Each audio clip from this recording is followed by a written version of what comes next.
Good evening. I'm Abby Phillip in New York. Let's get right to what America's talking about. Is Donald Trump a socialist? That provocative question is being posed by a conservative columnist as more on the right slam what the president is doing to the economy. But it is deeper than the right's caricature of socialism with AOC and Bernie Sanders, that everything should be free and capitalism is the enemy. In the Dispatch, Kevin Williamson writes that real socialism in countries includes, quote, a centrally planned economy, one that is dominated by state action. Here are just some of his examples. Socialists use sacrifice as a theme. Be content with less to help the nation. Does that sound familiar to you? We may have short-term a little pain, and people understand that. There'll be a little disturbance, but we're okay with that. I'm just saying they don't need to have $30. They can have 3. They don't need to have 250 pencils. They can have 5. Number 2, control. The government should decide everything from prices to interest rates. Now, if that sounds familiar, it's because you just heard Trump say it last week.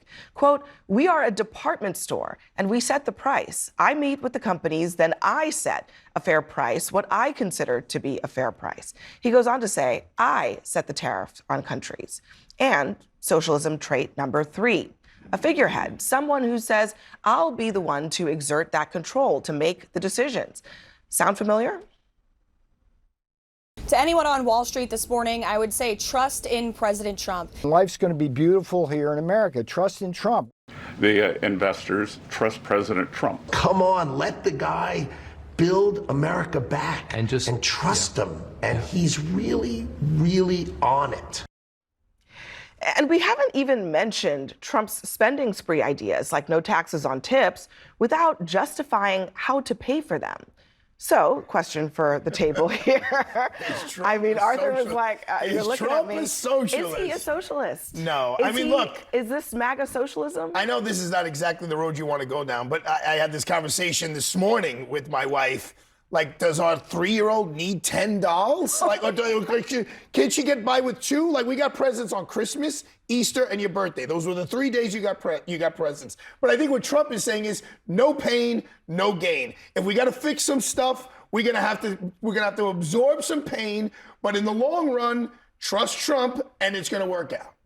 Okay, so the answer is... He's not a socialist. That's ridiculous. It's insane. But a lot of the arguments that have been made by Republicans over the years really do sound like exactly what Trump is espousing. Here is more from Kevin Williamson. Donald Trump's vision of the economy is classic socialism.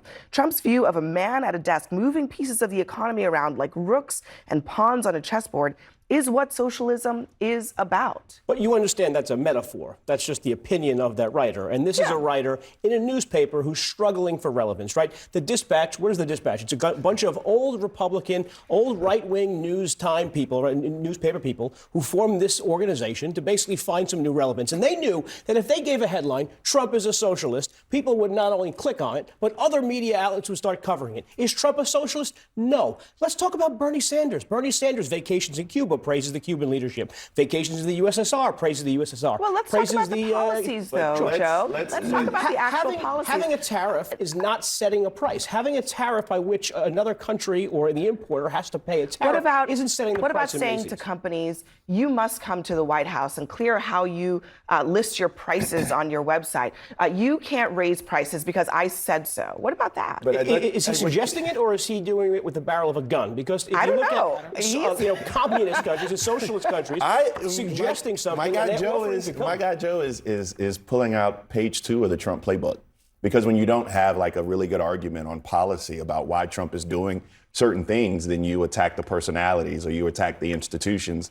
So instead of talking about Trump's proposal, Joe just did what Trump always does, which is just to attack the newspaper and the writers, et cetera. The fact is, Trump isn't a socialist. I mean, I agree with you on that. I just think he's inept.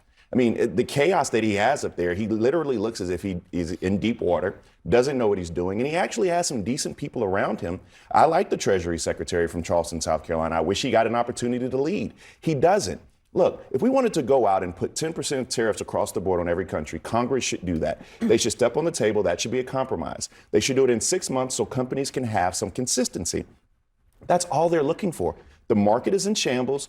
The economy is shrinking, consumer confidence is going down, and we're about to see this play out not only with wages, but employment. Trump isn't a socialist. I just think Trump is not smart. Well, I lived through a right-wing dictatorship in Nicaragua, Somoza, and I lived as a child through left-wing dictatorship, the socialists, the Sandinistas. What do? They like to ration things, right? So the things that are coming out of Trump's mouth sound like rationing for the American people. I agree with you. He's not a socialist. What he is a authoritarian, and what he is a corrupt hypocrite. Because at the same time that he's telling you that you can only give your children 5 pencils and 3 dolls, he is making billions of dollars. He and his family are making billions of dollars out of a crypto grift. His wife is getting paid tens of millions of dollars, $40 million by Amazon for a documentary based on the coffee book that she put out on her life. And so it's incredibly hypocritical for these billionaires to be telling the American people who are having a hard time paying for their groceries that they should endure a little pain. It is cruel. It is like so nonchalant, but so where are Marie all these Antoinette. arguments when Joe Biden's inflation was killing America? So This is what did he ever tell people, go ahead, feel a little pain? He didn't have to tell him when you went to the grocery store and your bill was $400 more than it was last week. The reality is they still are feeling that pain, and they're going to continue to feel more.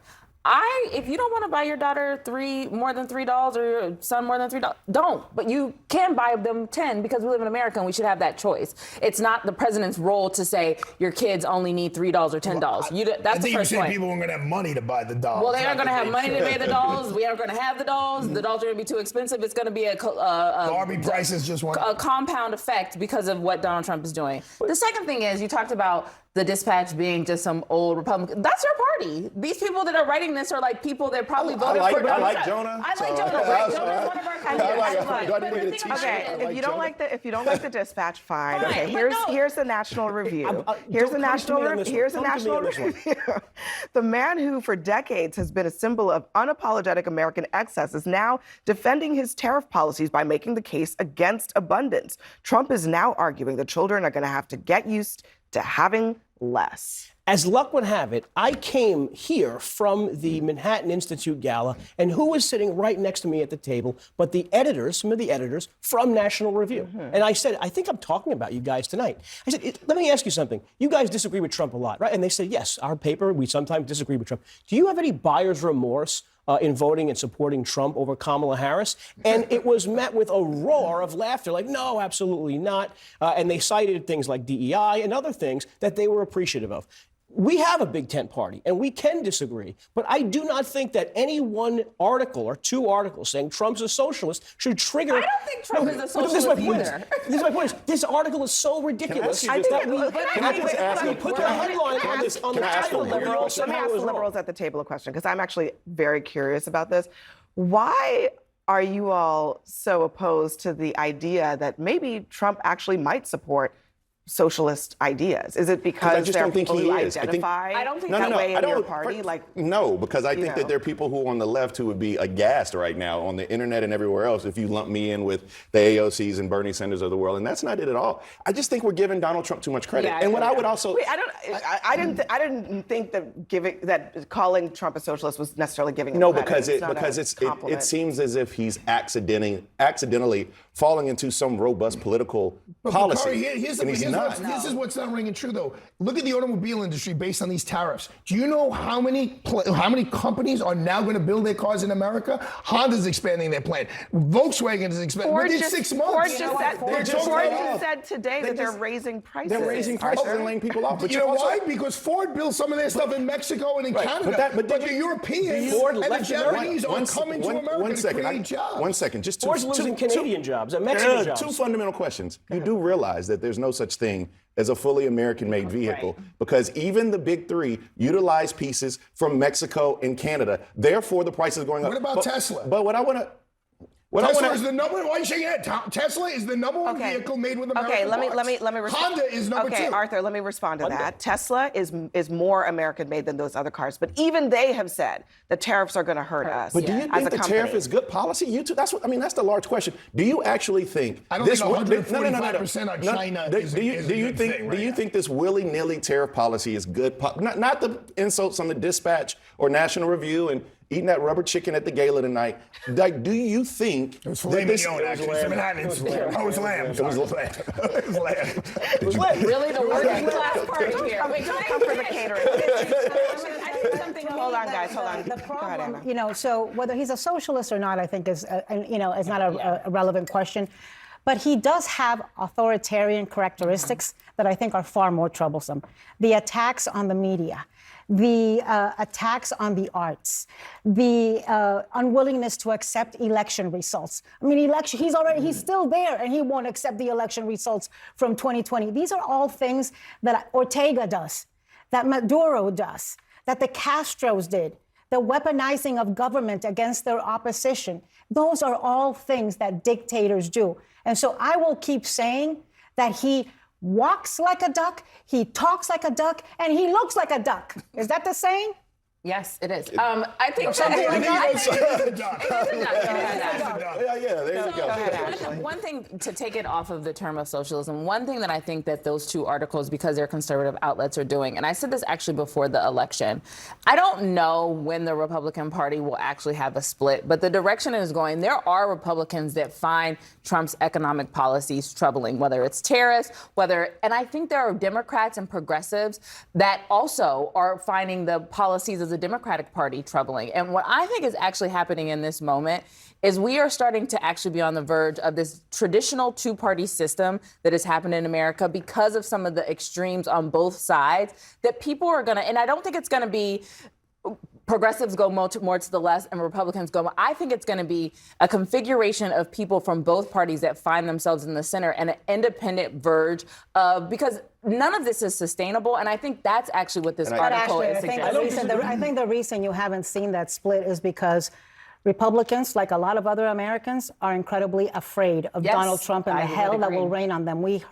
actually heard Susan Collins. No, not Collins. Murkowski. Lisa Murkowski. I confuse them as well. Lisa Murkowski say that just a few weeks ago. Look at what's happening to Tom Tillis, the senator, because he's saying he refuses to vote for Ed Martin. But you understand, when people say they're afraid of Donald Trump, they're afraid of the electoral consequences of going against him. That is because the electoral results are fundamentally based on people's votes. But the fear is... People are, whether you like it or not, people in the Republican Party and many outside of the Republican Party are still supportive of Donald Trump. It's a little deep. That's what they're afraid of. They're afraid of voters. They're not afraid. You compared him to Maduro before. Like he's going to throw someone in a cage. I think you're missing it. Electoral consequences. I think you're missing it because I think that fear is slightly deeper. My grandmother used to have this saying that you can't fall off the floor, right? And as an 8-year-old, that didn't mean a whole lot to me. But as you get older, you begin to realize what that means. There are a lot of people in this country who feel put upon or oppressed, whether or not they're women or immigrants. I mean, there are people in this country who fear that when they walk out, they won't get access to the fundamental rights of due process that are due to everyone. It doesn't even say legal citizen. It says literally due to everyone. And so the fear that we're talking about is not just electoral consequences, not just Ed Martin, but it's about whether or not your husband's going to come home because you're somebody brown. But Lisa, all right, we got to leave it there because we have a whole other conversation on that very topic. I have to say, though, tomorrow Trump has teased a big announcement. We're learning now that it will involve the UK. It'll be an announcement on trade. So that's coming up. I thought we were buying the UK. Coming up next, breaking news tonight, a judge is warning the Trump administration to stand down on possible plans to send migrants to another country in conflict. Will this turn into a standoff? Plus, some of the Les Mis cast members are boycotting Trump's appearance at the Kennedy Center now that he's taken over the arts in Washington. Is this petty or powerful? We'll debate.